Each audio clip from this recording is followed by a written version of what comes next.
sesuatu hal bahasanya menabung tapi kok orang menabung tapi koyo dipaksa gitu kan, kayak dipaksa kira-kira seperti itu ya. Bagi kami sebenarnya tidak hanya dari sisi pengusaha saja. Sebenarnya kalau Tapera kan sebenarnya di luar sektor swasta juga sudah diberlakukan ya Pak Didi ya. Tapi ini kan ingin menyasar seluruh pengusaha-pengusaha swasta.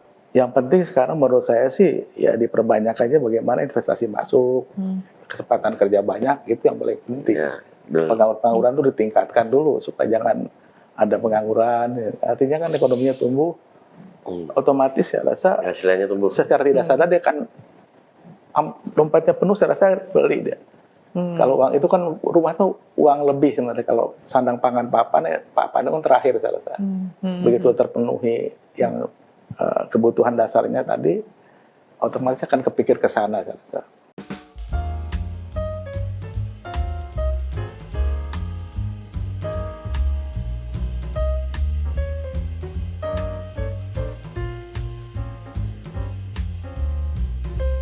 Halo Tribuners, saat ini Anda menyaksikan Tribun Forum dipandu oleh saya Elsa Elningtyas. Gimana hari ini kabarnya Tribuners? Semoga dalam keadaan sehat dan tentunya bahagia ya.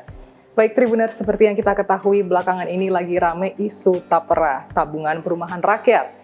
Tapera ini tampaknya menimbulkan banyak kontra dari masyarakat seperti itu ya. Jadi pada Tribun Forum kali ini kita akan membahas lebih jauh mengenai Tapera dari sudut pandang para pengusaha. Tapi sebelumnya Elsa perkenalkan terlebih dahulu dua narasumber luar biasa yang hadir pada Tribun Forum kali ini, yaitu Bapak Deddy Mulyadi, Ketua APindo, Asosiasi Pengusaha Indonesia Kota Semarang, dan juga Bapak Arnas Agung Andra Rasmara, Ketua Kadin Kota Semarang. Halo, selamat sore. Sore, Mbak Elsa. Wih, langsung hafal loh. Halo Bapak-bapak sekalian. Baik, Mbak Elsa. Terima kasih sudah sudah hadir di studio Tribun Jateng kali ini. Gimana ini kabarnya hari ini? Baik, alhamdulillah baik. Alhamdulillah sehat. Alhamdulillah, masih semangat ya Pak ya? Jam-jam rawan ngantuk. Bener sih Pak, jam-jam rawan ya, jam rawan ngantuk ini Tribuners. Tapi kita membahas hot news, jadi semoga nggak ngantuk gitu ya. Kita mau membahas tentang Tapera nih Pak. Kalau kita mau mengawali ini dulu, kira-kira kalau menurut Bapak-bapak nih Tapera tuh seperti apa? Sebenarnya Tapera itu sudah mulai dari tahun 2016 ya, cuman kan nggak begitu di blow up, belum banyak peminatnya, itu sudah berubah. Jadi undang PP nomor 25, PP nomor 25 kalau salah ya, tahun 2020, terus ganti nomor 21 yang terbaru ini, PP 21 2024 ini. Tapi kalau masalah isu perumahan kan sudah dari zaman dulu sudah ada gitu, pekerja, rusunawa, rumah murah untuk pekerja, rusunawa gitu udah banyak ya. Tapi kan ini karena nggak tahu situasi ini tiba-tiba mendadak itu kok berubah dalam waktu cepat mau dieksekusi itu. Walaupun eksekusi tahun 2027.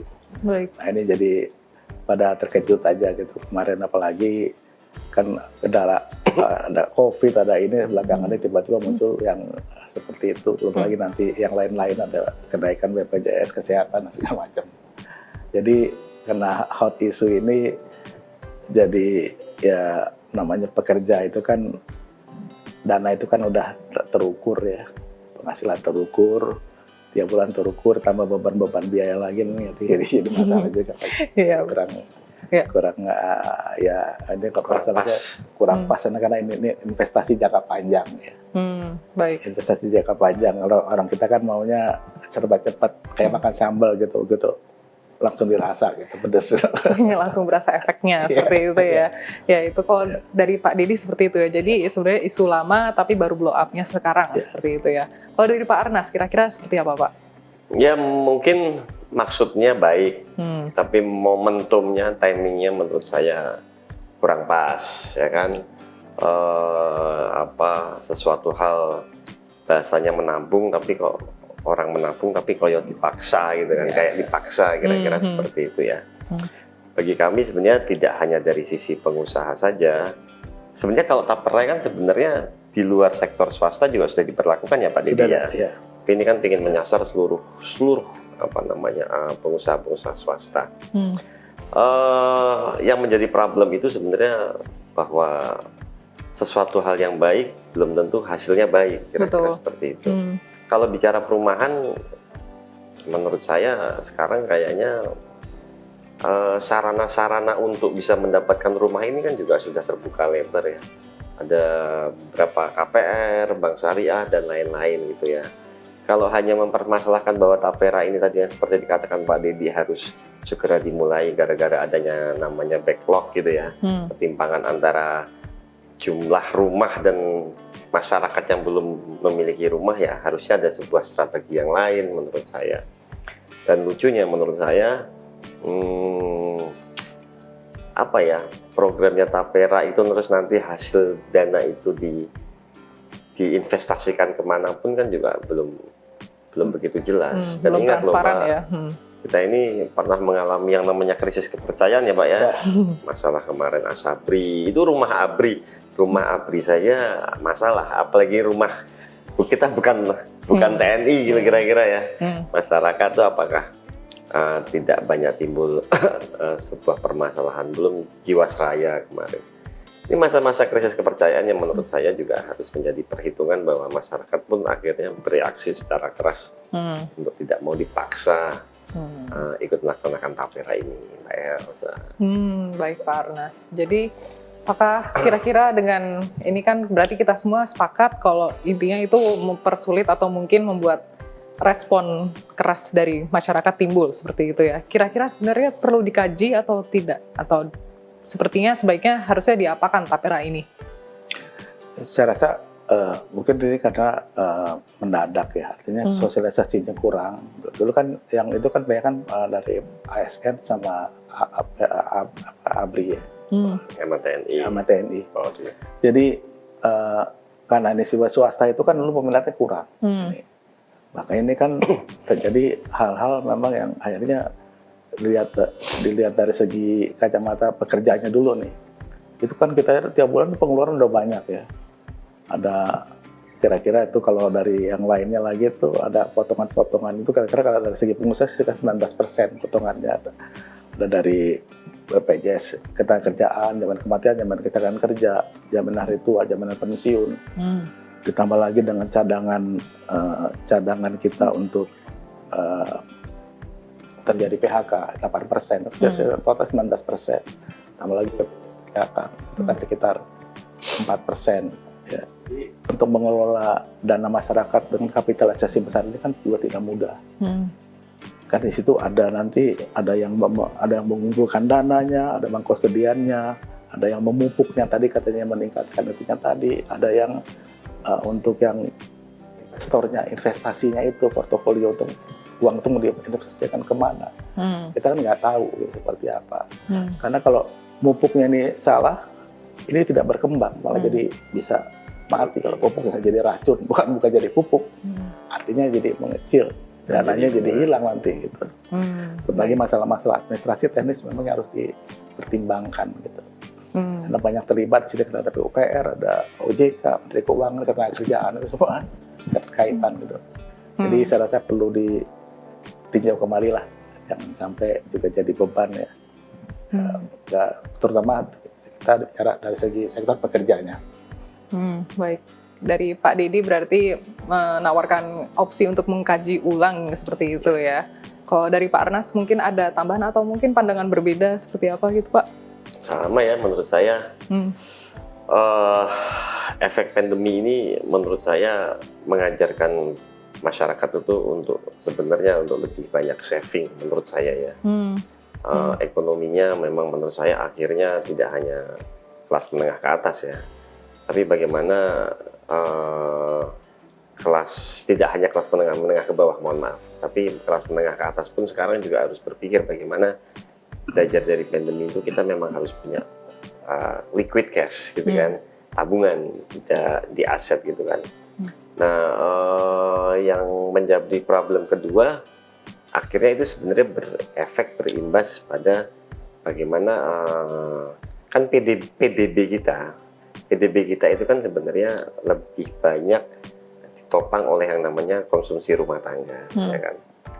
Tapi seperti kita ketahui bahwa konsumsi rumah tangga saat ini pun sebenarnya juga pertumbuhan ekonominya juga tidak naik secara pesat. ya kan, malah lebih rendah dari pertumbuhan ekonomi secara nasional. Artinya apa? Artinya sebenarnya perputaran uang kita tuh lambat, sangat lambat. Terus sekarang tiba-tiba bagaimana orang itu digenjot untuk supaya konsumsi rumah tangganya itu kembali naik ya sebagai penopang PDB ya. Tapi tiba-tiba ditambahin lagi tuh tapera. Ya kan semakin orang semakin nggak punya uang untuk membelanjakan sesuatu hal rumah tangga. Dan ini efek-efek menurut saya tidak terlalu baik untuk ekonomi di Indonesia pada khususnya. Baik. Membuat akhirnya masyarakat pun akhirnya juga terlalu sulit. Sudah mereka kena BPJS Kesehatan, BPJS Ketenagakerjaan, mereka juga kena tapera ya Pak ya. Jadi menurut saya ya harus dikaji lebih dalam sih Mbak Elsa, bahwa apakah ini bagian yang tepat untuk bagaimana orang itu bisa mendapatkan rumah, ya kan? Apakah tidak ada cara lain gitu kan? Kalau hanya permasalahan tadi seperti saya jawab, saya katakan bahwa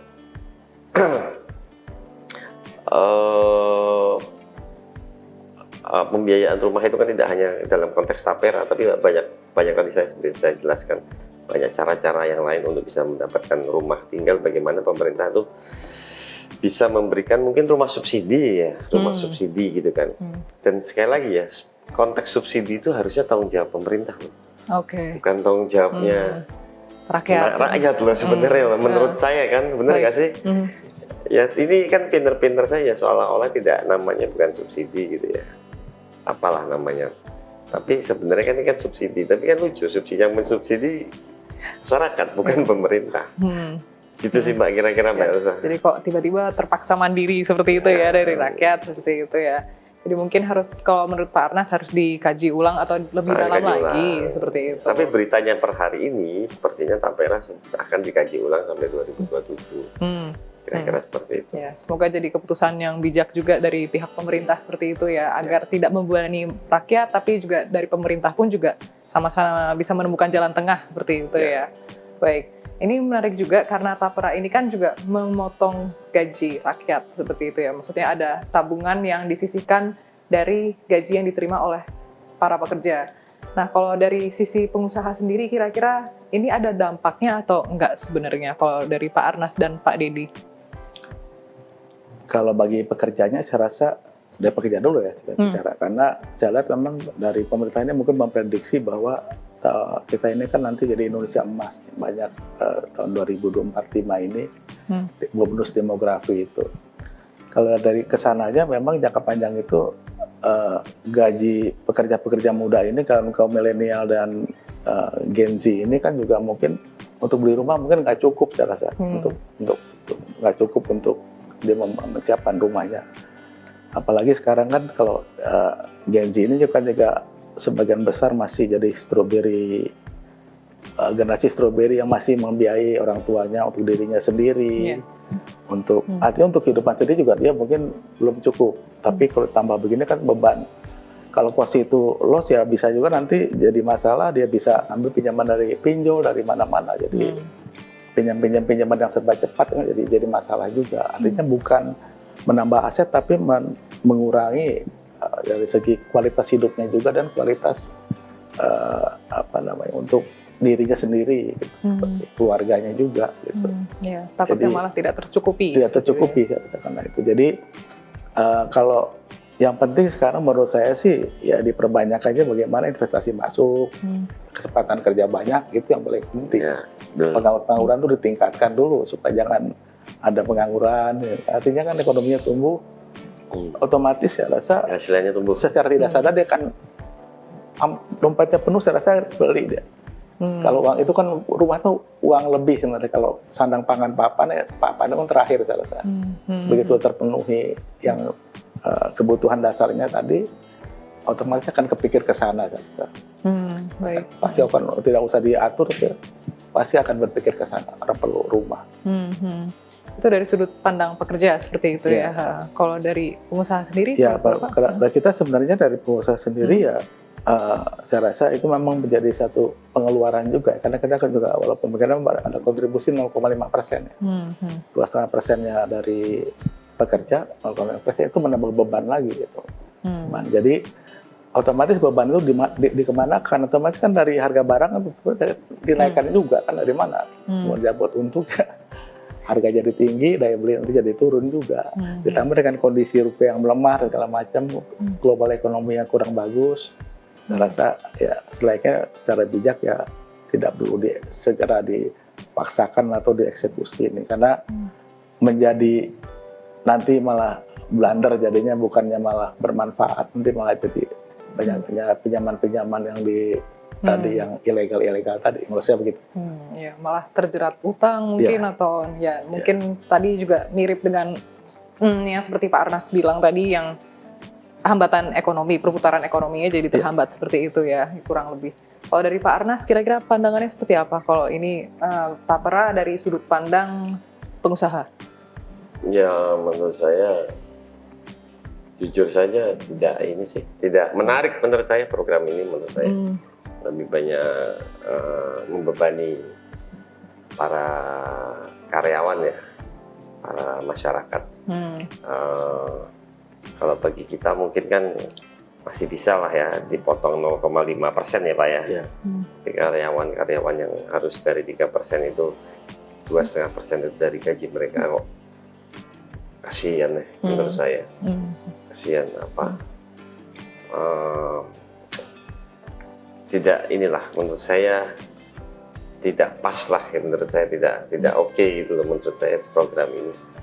Ya konteks pengajiannya pun kan menurut saya juga harus mulai diperhatikan lagi nanti bagaimana permasalahan transparansi dan akuntabilitasnya Tapera, BP Tapera yang mengelola uang ini bisa dipertanggungjawabkan, kira-kira seperti itu Pak Erza. Oke. Baik Pak Arnas, kalau mungkin berdampakkah bagi pengusaha kiranya nanti kalau semisalnya nih Tapera akhirnya terpaksa berjalan, diterapkan seperti itu, kira-kira dari pengusaha dampaknya seperti apa nih? Tadi seperti Pak Dedi bilang bahwa memang harus ada sebuah sosialisasi dulu menurut saya. Bukannya tiba-tiba diperlakukan. Makanya hari ini pun menurut saya dengan akan dilakukannya demo besar-besaran oleh serikat buruh ke istana, itu menjadi salah satu indikator akhirnya pemerintah menghentikan program Tapera ini untuk dikaji sampai 2027. Itu Mbak sebenarnya. Oke. Jadi seharusnya dari pemerintah pun juga mendengarkan aspirasi terlebih dahulu dan ada sosialisasinya dulu ya Pak, seperti itu. Begitu. Karena ini berbeda dengan BPJS ya menurut saya. Ini berbeda. Tadi Pak Dedi kan bilang ya, pendidikan, kesehatan, terus baru kan masalah rumah ya Pak ya. Atau sandang, pangan, terus baru kan masalah papan kan nomor terakhir. Ya lebih baik kalau menurut saya sebelum rumah ya gimana caranya kita ikut BPJS dulu ya Pak ya. Karena biaya kesehatan kan lebih mahal kira-kira begitu. Ya, sakit mahal loh biayanya ya. Dan itu tadi ada urutan prioritasnya tadi seperti yang Pak Dedi sudah sampaikan sebelumnya. Baik, apalagi ini juga ada isu liar yang beredar di masyarakat mengenai masyarakat itu khawatir kalau program ini jadi ajang beberapa oknum untuk mencari cuan seperti itu. Jadi kan belum diketahui secara jelas ini kira-kira di tahun keberapa misalnya bisa memperoleh rumahnya seperti itu. Itu kan kayaknya masih kurang transparan dari pihak pemerintah. Kalau menurut Bapak seperti apa nih? Jadi saya rasa isunya. Ini kan memang barangnya itu belum ada. Orang beli kan barangnya belum ada gitu. Baru dijanjikan nanti kalau udah 1 tahun ikut partisipasi di program ini baru bisa ya. Program itu kan ada 3, ada yang beli rumah, renovasi, dan bikin rumah baru. Nah jadi sedangkan karyawan sendiri, status karyawan itu kan macam-macam, ada kontrak, ada yang harian, ya. Kalau walaupun pekerja pabrik juga, itu kan ada, dia juga pikir-pikir juga kalau kontrak cuma setahun, 2 tahun, atau keadaan ekonomi nggak pasti, emang tidak pasti juga. Nah yang dikhawatirkan itu adalah bila mana nanti terjadi, umpamanya saya baru ikut 2 kali nyetor, saya udah nggak kerja lagi, uang itu kan mengendap di situ kan. Itu seperti kejadian di BPJS juga seperti itu, terakumulasi, uang kecil terakumulasi. terkumulasi jadi besar kan. Nah, itu nanti uang itu gimana statusnya gitu. Jadi banyak hal-hal memang yang perlu dipertimbangkan secara teknis. Jadi kalau orang kerja itu kan biasanya ada setoran jaminan hari tua. Kadang-kadang kalau kecil-kecil kan zaman 10.000, 200.000, 300.000 kan nggak diambil, berarti urusannya susah. Terakumulasi bertahun-tahun. Uang itu kan, uang apa tuh namanya? Uang itu kan susah, orang ambil banyak, masalah nggak 100.000, berarti tertanggung gitu. Itu terakumulasi. Nah, dana-dana ini jadi dana liar, itu jadi masalah juga bisa ke depannya gitu, terakumulasi dana-dana tadi. Itu jadi masalah gitu. Oh, oke. Bisa timbul salah satunya itu. Malah bukannya menyelesaikan permasalahan, malah justru takutnya malah timbul masalah baru gitu ya. Justru harus mikir solusi baru lagi untuk masalah baru lagi, itu malah berulang terus seperti itu ya. Kalau dari Pak Arnas, seperti apa nih Pak kira-kira? Apakah isu liar ini terlalu lebay dari masyarakat atau gimana menurut Bapak? Enggak sih, menurut saya nggak lebay. Jadi ini hak masyarakat kok. Sebenarnya masalah kesejahteraan masyarakat ya, sesuai dengan Undang-Undang Dasar itu kan sebenarnya juga mereka itu kan sampai detik ini pun sebenarnya tidak sesuai dengan Undang-Undang Dasar gitu ya. Tapi kan masyarakat kita kan juga tidak protes-protes amat lah kira-kira begitu ya. Tapi akhirnya saat ada sesuatu hal yang dipaksakan, itu yang membuat akhirnya dan memberatkan ya, tidak hanya sekedar dipaksakan ya, tapi memberatkan ya, itu yang membuat masyarakat itu marah sebenarnya. Sekali lagi bahwa sosialisasi menjadi problem utama dari program-program pemerintah saat ini. Bisa jadi bahwa permasalahan-permasalahan tapera itu nantinya saat dikaji dengan baik itu bisa dilakukan, tapi paling tidak sesuai tadi yang disampaikan oleh Menteri PUPR akan dikaji sampai 2027 itu harus ada sebuah win-win solusi menurut saya. Mbak Elsa kalau baca juga berita bagaimana permasalahan pencairan tapera itu juga ternyata juga tidak semudah yang dibayangkan orang gitu kan. Ya, ada tahapannya. Ada tahapannya dan lain-lain gitu kan. Ya, itu yang terjadi Pak. Itu yang terjadi menurut saya. Oke. Ya, jadi kita juga harus benar-benar berpikir ulang dan masyarakat pun juga justru bisa dibilang kritis ya seperti itu. Maksudnya dengan adanya program yang kira-kira ingin diajukan oleh pemerintah untuk rakyatnya, tapi kalau rakyat merasa kurang sesuai, ternyata rakyat pun juga bisa menyuarakan suaranya seperti itu ya. Ya. Hari ini katanya demo loh, nggak jadi Pak ya? Ya, karena masih mau direview mungkin. Iya, mungkin karena ada isu katanya diundur, ditinjau kembali, jadi mungkin ini suasananya agak lebih tenang seperti itu ya untuk saat ini gitu, saat kita syuting ya Tribuners. Nggak tahu nanti kalau ke depannya seperti apa kira-kira. Baik, tapi misalnya seperti ini Pak, ada skema atau kita berembuklah antara pemerintah dan juga rakyat gitu untuk solusi win-win solution tadi seperti yang disinggung oleh Pak Arnas. Kira-kira win-win solutionnya itu untuk tapera dari rakyat dan pemerintah kira-kira seperti apa nih? Mungkin ada skema impiannya seperti itu yang cocok gitu untuk entah itu untuk rakyat, entah itu untuk pemerintah gitu. Kira-kira seperti apa sebenarnya? Untuk mendapatkan rumah maksudnya? Betul.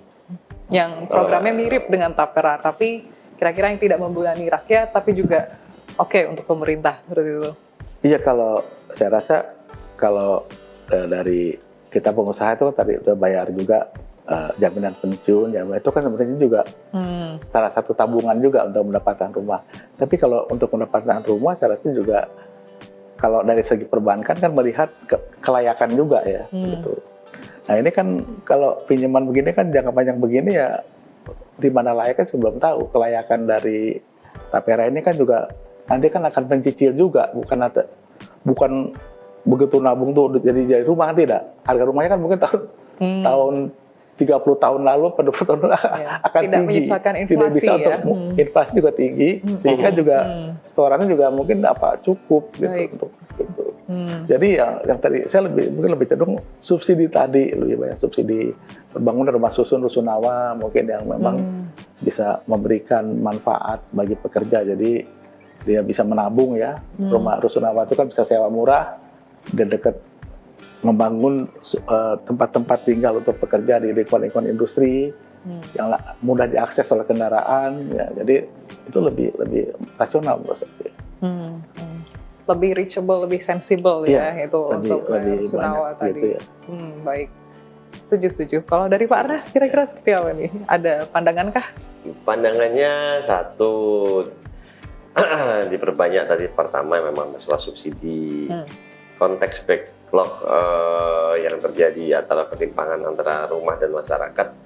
Ya, saya pikir memang satu-satunya jalan adalah bagaimana kita bisa membangun rumah yang untuk masyarakat, ya kan? Andai kata juga pembangunan itu juga lebih memanusiakan manusia, menurut saya oke-oke saja. Jadi contoh ya, ada beberapa rusun yang dibangun di Kota Semarang. Kenapa banyak orang yang dipindah ke situ tidak mau? Karena rusun yang mereka bangun itu sempit, Elsa, sempit gitu kan, ya tidak memanusiakan manusia lah. Akhirnya mereka lebih baik kan di luar saja, walaupun dengan rumah seadanya, dengan hanya beralaskan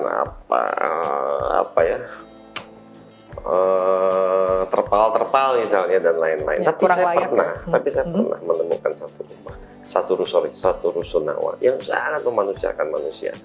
Kamar mandinya pakai shower, itunya lebih besar, dan mereka happy tinggal di situ dengan penunjang kemasyarakatan dan olahraga yang sekitar situ. Ya, marilah kita, maksud saya, memanusiakan manusia dari bagaimana kebijakan-kebijakan itu harusnya pro rakyat, harus bisa melihat sensitivitas perkembangan saat ini. Dan tentunya saat itu misalnya dibangun sebuah rumah, ya bagaimana rumah itu juga harus bisa layak untuk dihuni. Tidak hanya mereka dibangunkan kondisi kualitasnya jelek tapi dipaksa oleh sebuah keadaan untuk dipindah ke situ. Menurut saya juga tidak adil dari sisi kemanusiaan. Padahal semuanya itu kalau kita bicara sejarah zaman SD dengan bacakan undang-undang dasarnya, rakyat, masyarakat itu berhak mendapatkan kehidupan yang layak, Elsa. Jadi ya, kritik sarannya ke depan pemerintah dalam menerapkan sebuah kebijakan harus lebih melihat kondisi real di lapangan, apa yang terjadi dengan masyarakat saat ini. Gitu, Mbak. Dan menurut saya kok masyarakat hanya saat ini, Indonesia tuh hebat lah ya menurut saya, Pak Didi ya. Kita tuh sudah permasalahan-permasalahan klasik yang harusnya diselesaikan oleh pemerintah itu bukan soal rumah yang tadi Pak Didi ngomong, ya benar, soal kesehatan dan pendidikan gratis saat ini. Jadi ada isu-isu utama yang harusnya juga diprioritaskan, tapi juga jangan lupa kalau misalnya difasilitasi sekalipun ada rusunawanya juga harus memanusiakan manusia ya, seperti itu. Bagus banget sih. Pendidikan, UKT naik. Coba bayangkan, ini bisa lama-lama semua orang tidak semua orang akhirnya bisa masuk kampus loh. Iya, pendidikan jadi sulit. Jadi apalagi sekarang pajak juga, PPN aja naik juga. PPN naik 12%. Universitas negeri itu sekarang di semi swastakan. Ya, istilahnya semi swasta ya. Kan saya pikir ya semakin banyak juga nanti bisa orang lulus SMA tidak bisa melanjutkan kuliah karena mahal itu. Ya, jadi apa-apa jadi sulit terjangkau karena harga semuanya naik gitu ya. Aduh, itu lama-lama sering harga naik udah jadi kata-kata yang sering didengar takutnya ya nantinya ya, tapi semoga enggak gitu ya ke depannya. Baik, kalau untuk yang terakhir nih, mungkin dari Pak Arnas dan Pak Didi, ada pesankah untuk Tribuners terutama menghadapi situasi tapera ini? Pak Didi. Saya rasa untuk Tribuners, tapera ini kan masih dalam peninjauan, jadi kita tidak bisa harus emosional ya menyikapinya. Kita mesti memberikan tenang, melihat perkembangan juga dan memberikan masukan yang konstruktif. Jika pemerintah ini juga bisa mendengar gitu apa kesulitan-kesulitan di lapangan. Karena kadang-kadang apa yang di atas dan di bawah ini suka berbeda. Karena kenyataannya kan kita ini ya masih banyak juga pekerja-pekerja yang pengangguran belum terserap ya. peluang-peluang kerja terus diciptakan. Nah, itu saya rasa lebih menarik dibandingkan dengan kita bicara hanya satu untuk kebutuhan jangka panjang yang memang memerlukan biaya besar gitu, seperti itu. Baik. Ya, itu jangan emosional kata Pak Didi. Baik, terima kasih Pak Didi. Kalau dari Pak Arnas? Ya, alhamdulillah saat ini pemerintah memutuskan sebuah hal yang menurut saya benar. Keputusan bahwa tapera akan tidak diperlakukan dan jangan dikaji sampai 2027 itu menurut saya sebuah langkah yang luar biasa benar dalam konteks kebijakan. Tapi kedepannya sekali lagi kita berharap bahwa pemerintah ini lebih memperhatikan hal-hal yang itu menjadi basic kebutuhan masyarakat yang ada di Indonesia. Masalah bagaimana membuka lapangan pekerjaan, bagaimana supaya bisa mendapatkan sebuah pendidikan yang murah, kesehatan kalau perlu gratis gitu kan. Dibuat rusun-rusun yang menurut saya sangat luar biasa untuk bisa dinikmati oleh masyarakat menengah ke bawah juga menjadi hal yang luar biasa. Rumah-rumah kelas menengah ke atas, ya saya pikir di saat bunga ataupun masalah birokrasi perizinan dan lain-lain itu bisa dipermudah dan diringankan, menurut saya itu juga akan mengalami sebuah efek agar rumah itu juga tidak terlalu mahal sehingga bisa dinikmati oleh semuanya. Itu Mbak Elsa. Oke, menarik dan setuju juga. Jadi biar berkesinambungan sama-sama saling bahu-membahu lebih mudah dan juga nanti bisa menemukan solusi yang tepat seperti itu ya. Baik. Oke, terima kasih banyak Pak Didi dan Pak Arnas atas Sama-sama, inspirasinya. Keren banget dan setuju banget tentang tapera yang tadi sudah disampaikan oleh Bapak-Bapak. Terima kasih banyak atas waktunya. Semoga sukses dan sehat selalu untuk Bapak-Bapak. Terima kasih. Ya, sekian Tribuners untuk Tribun Forum kali ini. Jangan lupa saksikan Tribun Forumnya hanya di media sosial Tribun Jateng. Saya Elsa Elning Tias, pamit undur diri. Sampai jumpa. Dadah.